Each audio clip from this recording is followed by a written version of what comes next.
Soutenue par le service de psychiatrie du centre hospitalier Princesse Grace, l'association d'Amor Psy a vu le jour en 2008 à Monaco. Soutien moral des familles de personnes souffrant de troubles psychiatriques et porteuses de nombreux projets, l'association s'est aussi donnée pour mission de démystifier cette maladie qui fait souvent peur alors qu'elle est généralement mal connue. À la suite d'un sondage auprès des malades psychiatriques en 2013, 99% d'entre eux ont souhaité avoir un lieu non médicalisé où se retrouver. Le GEM, le groupe d'entraide mutuelle monégasque, vient ainsi de voir le jour, une sorte de refuge pour les patients à l'écart du monde médical. C'est un complément, c'est un lieu d'accueil non médicalisé, donc on ne remplace pas évidemment le personnel soignant. C'est un plus dans leur quotidien, c'est évident, puisque grâce à ce GEM, ils retrouvent une vie sociale que peut-être ils avaient perdue avant. Ça leur permet de s'intégrer dans la cité, de renouer des liens, de rencontrer de nouvelles personnes et de participer à des activités, des sorties qu'ils avaient peut-être plus faites depuis un moment. Nous sommes vraiment très heureux parce que les répercussions que nous avons eues donc auprès des médecins sont déjà très positives, puisqu'ils ne font que regarder leur montre pour revenir rapidement au GEM et participent à toutes les activités. C'est vrai que le gouvernement monégasque, je remercie, et le gouvernement princier, je les remercie vraiment du fond du cœur pour nos malades, parce que nous les avons dotés d'un lieu d'accueil avec des moyens extraordinaires, le baby-foot, mais à côté il y a un lieu donc informatique avec des milliers de jeux, enfin une cuisine pour faire également des ateliers de cuisine, et nous attendons des bénévoles qui pourraient venir de temps en temps, même si ce n'est qu'une fois tous les 3 mois, venir au GEM et venir donc nous aider, leur apporter leur savoir.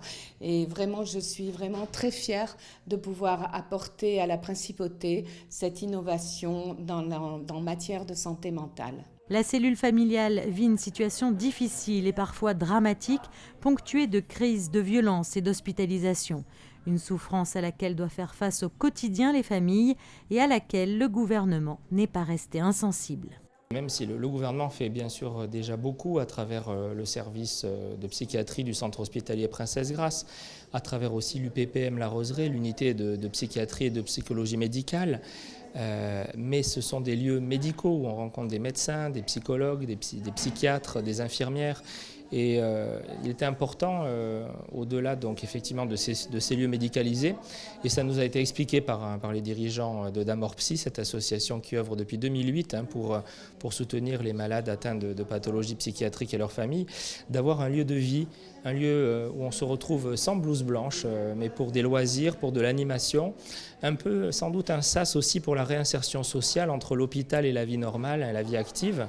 Nous avons d'ailleurs aussi mis en place l'année dernière un dispositif d'aide pour le retour au travail où nous accompagnons les anciens malades en voie de guérison, donc pour retrouver un travail avec un éducateur spécialisé qui leur ouvre les portes des entreprises, qui est là pour les accompagner donc, pour les premiers mois de leur réinsertion professionnelle.